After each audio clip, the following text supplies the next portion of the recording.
بسم اللہ الرحمن الرحیم۔ السلام علیکم۔ میری عمر 14 سال کی تھی جب میں ایک حسین خوبصورت لیکن باپردہ زندگی گزار رہی تھی۔ میں اپنے ماں باپ کی اکلوتی بیٹی تھی۔ بابا کی آنکھوں کا تارا تھی۔ خوشحال زندگی کب برباد ہونا تھی اس کا اندازہ نہ تھا۔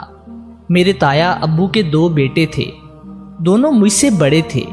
جب میں نے میٹرک پاس کی تو تایا گھر آئے اور باتوں ہی باتوں میں اپنے چھوٹے بیٹے جس کی عمر 19 سال اور BSc کا طالب علم تھا کہ رشتے کی بات کر دی۔ بابا نے یہ کہہ کر بات فی الحال ختم کر دی کہ ابھی یہ نادان ہے اور ابھی اس سے پوچھنا نامناسب ہے، اور لڑکا بھی کچھ بن جائے تب ضرور۔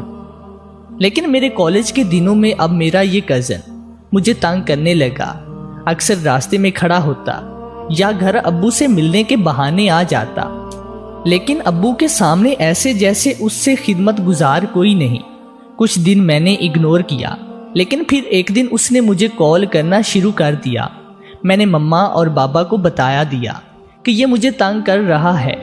بابا کو بھی سن کر برا لگا۔ انہوں نے تایا ابو کو کال کی اور ساری بات سے آگاہ کیا، یہاں تک کہ وہ اگلے دن تایا کے پاس گئے کہ آئندہ یہ میری بیٹی کو تنگ نہ کرے۔ وقت گزرتا رہا۔ کچھ ماہ بعد میرے ابو کو میرے کزن کے بارے میں پتہ چلنے لگا کہ وہ نشہ اور بری صحبت میں پڑ گیا ہے، جس کا ذکر بابا نے تایا سے بھی کر دیا۔ لیکن بات تایا نے گول کر دی کہ اس عمر میں سب کرتے ہیں، پر میرے بابا نے یہ سوچ لیا کہ اب میں اپنی بیٹی یہاں نہیں دوں گا۔ نہ ہی پہلے کبھی ہاں کی۔ کبھی کبھی بابا مجھ سے پوچھتے کہ تمہیں کوئی پسند ہے، لیکن مجھے اسے کبھی خیال سوچ نہیں آتی تھی۔ یہ میرے 3rd ایئر کے سٹارٹ کی بات ہے، جب میری زندگی میں قیامت آئی۔ میرے بابا کسی شادی میں دوسرے شہر گئے۔ نہ جانے کیسے میرے کزن کو اس بات کا علم ہوا۔ شاید وہ ان پر نظر رکھتا تھا۔ میں گھر میں اپنی بوڑھی نانوں کے ساتھ تھی۔ اتنے میں دروازے پر زور سے دستک ہوئی۔ میرے پوچھنے پر پتہ چلا کہ میرا کزن ہے۔ میں نے یہ کہہ کر دروازہ نہ کھولا کہ بابا گھر نہیں، آپ بعد میں آئیے گا، لیکن وہ اس وقت کے انتظار میں تھا۔ میں ابھی واپس روم میں آئی، مجھے دیوار پھلانگنے کی آواز آئی۔ میں بہت ڈر گئی۔ باہر آ کر دیکھا میرا کزن اندر آ چکا تھا۔ میں چلانے لگی زور زور سے اور روم کی طرف بھاگی کہ خود کو بند کر سکوں، لیکن میرے روم لاک کرنے سے پہلے زوردار دھکا دیا اور اندر آ گیا۔ میری نانو مجھے بچانے کے لیے آئی، لیکن اس جانور نے انہیں دھکا دے کر روم سے باہر گرا دیا اور روم لاک کر دیا۔ وہ روتی رہی چلاتی ہوئی کہ ہائے میری بیٹی کو کوئی بچائے۔ باہر دروازے کی طرف بھاگی، لیکن دروازے کے باہر اس کے دوست درندے کھڑے تھے۔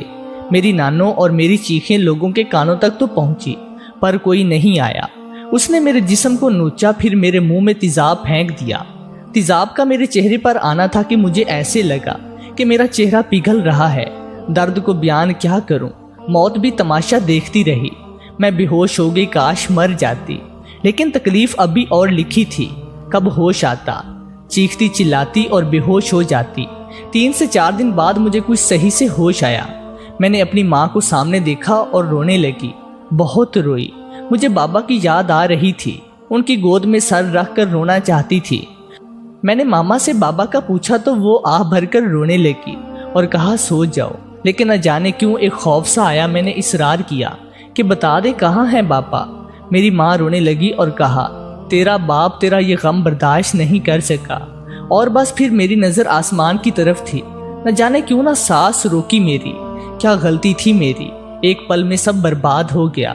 میرے ماموں لوگوں نے بہت کارروائی کی، لیکن پولیس کو وہ نہ ملا، یا پھر خود خاموش ہو گئے، اور کچھ وقت بعد میرے تایا اپنی فیملی کے ساتھ کہیں اور شفٹ ہو گئے۔ وقت گزرتا گیا، سب لوگ چھوڑتے گئے۔ اب میں اور میری بوڑھی ماں ایک دوسرے کا سہارا ہیں۔ میری عمر اب 23 سال ہے، لیکن وہ اکثر روتی ہیں کہ میں مر گئی تو تمہارا کیا ہوگا، اور واقعی کوئی ایسا نہیں تھا جس سے اپنے دل کی بات کہہ سکوں۔ بس نماز میں سجدے میں روتی رہتی ہوں کہ مجھے کس گناہ کی سزا ملی ہے۔ بھائی ہمارے گھر میں سب کچھ ہے سوا آئینے کے۔ میں نے ایک سکول جوائن کیا تاکہ بچوں کو پڑھا کر دل بہلا سکوں۔ میں ہر وقت نقاب میں رہتی ہوں، لیکن اگر کہیں میرا نقاب کھل جائے تو بچے بڑے سب ڈر جاتے ہیں۔